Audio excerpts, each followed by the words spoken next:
Hey students, great class today. So this is a quick video about your collaborative final projects. Before Thursday, I would like you to post to our Facebook working group your intention, whether you're going to work on OccupyLA or the USC branding campaign.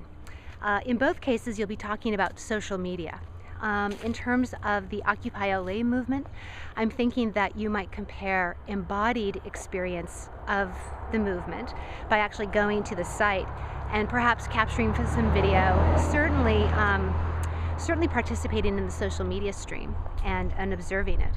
And then taking the larger view. You'll find on my Digo that I've found articles about Occupy ads that are going out. And so, in other words, Occupy is federating to some extent. They're trying to yoke together all the disparate Occupies around, and they are also trying to create consistent messaging. It would be interesting to see in Los Angeles whether that initiative is being taken up. You would think that because LA is a fairly media savvy town that LA would exert some leadership here. So that would be one thing you may wish to investigate. What is LA Occupy or Occupy LA's role in the larger branding movement of Occupy?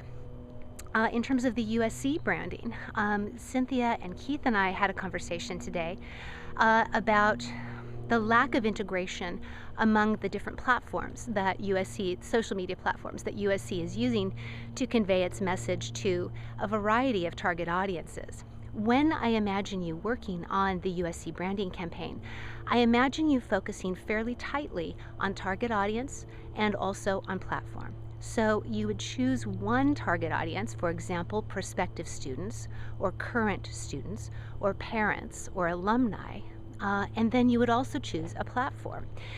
Keith, for example, was thinking about aggregating all the different Twitter handles that are coming out of USC and speaking officially as USC. Even within Annenberg, I think there are probably at least 5 or 6 that are speaking officially as USC and are branded as such. And we were speculating that there's probably no community manager, even within Annenberg, that's overseeing the Twitter campaign. One would imagine that at such a large place with so many different units, that there probably isn't, there aren't community guidelines for the Twitter feeds. And so Keith was going to test that hypothesis by building, initially he was actually going to build a web app, but I think it would be better for him to build within Twitter itself, since that's where all the information is and that's where all the people are, to actually just build a wall and have all that information streaming into it. So in that case, let me switch arms. In that case, what Keith is doing is he's aggregating hard data. That is going to be essential for this analysis, because if you move to the broad strokes too quickly, you'll lose your credibility. It is important for us to ground our observations in observable facts. And that's why at this stage in your data gathering, I want you to aggregate information that you can make pretty strict comparisons, that will permit you to make pretty strict comparisons.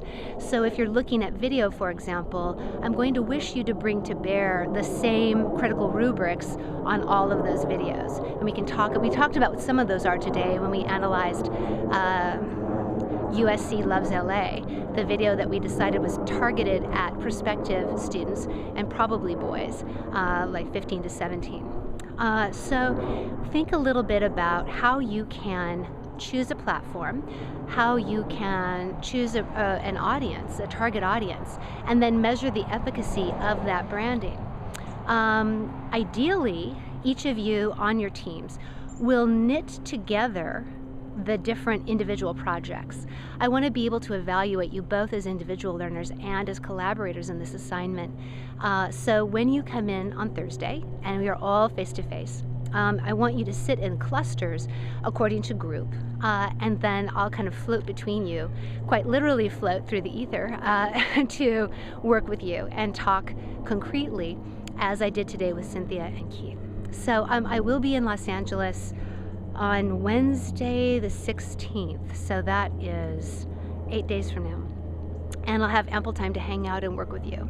So I look forward to doing so. See you Thursday.